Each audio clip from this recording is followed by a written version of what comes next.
สบายดีสวัสดีแนะนำตัวหน่อยนะสวัสดีโจโจ้หรือว่าครูโจโจ้ในนามถือว่าเป็นอินฟลูเอนเซอร์ติ๊กต็อกเกอร์ก็คือในนามของครูโจโจ้นั่นเอง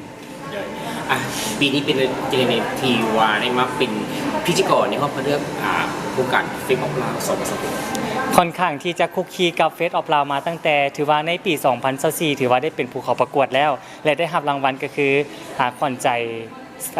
มหาชนและก็ในปี 2025 ที่ผ่านมาก็ได้เป็นทั้งพิธีกรทั้งเป็นว่ากรรมการอีกส่วนหนึ่งก็ว่าได้เป็นผู้ที่ขอคะแนนจากคณะกรรมการและปีนี้ประจำปี 2026 ก็ได้เป็นพิธีกรอีกครั้งหนึ่งก็ค่อนข้างที่จะรู้สึกดีใจและที่ทางโครงการได้เห็นถึงศักยภาพให้เขาได้เป็นส่วนหนึ่งในของโครงการสำหรับในปีนี้ค่อนข้างที่จะแตกต่างหลายเพราะว่าปีนี้น้องๆผู้เข้าประกวดเกือบ70 กว่าชีวิตแต่ละคนถือว่ามีคาแรคเตอร์ที่ชัดเจนได้เห็นได้ถึงแค่คาแรคเตอร์แล้วก็บางคนอาจจะใหม่เนี่ยแต่ว่าคำว่าใหม่พูดถึงคำว่าใหม่ในวงการน้องๆค่อนข้างที่จะฝึกมีว่าเฮ็ดเวียกบ้านมาได้อย่างดีเพราะว่าทุกน้องจะได้เห็นได้ติดตามนั่นแหละไปว่าติดตามบริบทแล้วก็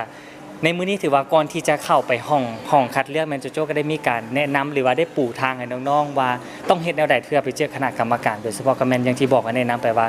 พยายามที่สุดต้องเบิ่งบริบทอย่างที่บอกว่าความเป็นตัวของตัวเองที่สุดนั่นแหละคือสิ่งหนึ่งที่คณะกรรมการต้องการ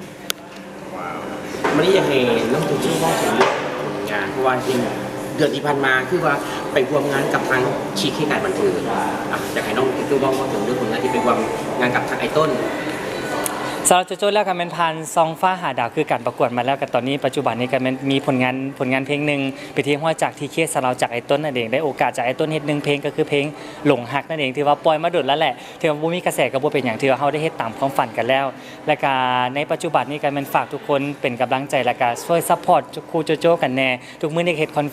คอนเทนต์เกี่ยวกับการส่งเสริมการเรียนให้น้องๆเลยว่าหาวิธีจังไดก็ได้ที่ให้นักเรียนมาหาเฮาแล้วมาอยู่เรียนแล้วมีความสุขนั่นเองและก็ผลงานโจโจ้ก็แม่นเฮ็ดเวียกเกี่ยวกับตอนนี้ก็แม่นร่วมมือกับทางการทูตจีนทางประเทศจีนยุนนานแม่นว่าได้เป็นอินฟลูเอนเซอร์อีก1คนที่จะเป็นตัวแทนประเทศลาวเข้าสู่กับโครงการเอเชียชาวแอนด์ซาวท์อีสต์เอเชียอินฟลูเอนเซอร์คอนเฟรนซ์ที่มีอินฟลูเอนเซอร์หลากหลายกว่า100กว่าประเทศที่จะไปร่วมกันอยู่ที่ยุนนานคุณหมิงนั่นเองไม่ก็ถึงเรื่องอันนี้ว่างาน MC งานพิธีกรนี้คิวงานนี้เน้นสองนี้สำหรับคิวพิธีกรณปัจจุบันนี้โจ้ต้องขอบใจผู้ใหญ่ที่สนับสนุนโจ้และก็คนหนึ่งที่โจ้อยากจะขอบใจคือไอต้าเอแพคที่เป็นเจ้าของโครงการ Miss Universe Miss Grand ที่ให้โอกาสโจ้ในปีนั้นได้ฝึกฝนและได้ยืนอยู่ในเวทีระดับชาติจนณปัจจุบันนี้ถือว่าเป็นคนหนึ่งที่ก้าวสู่ผลสำเร็จในหน้าที่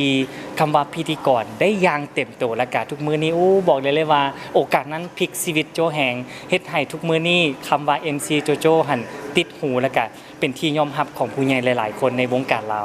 ขอบใจหลายๆว่าดารา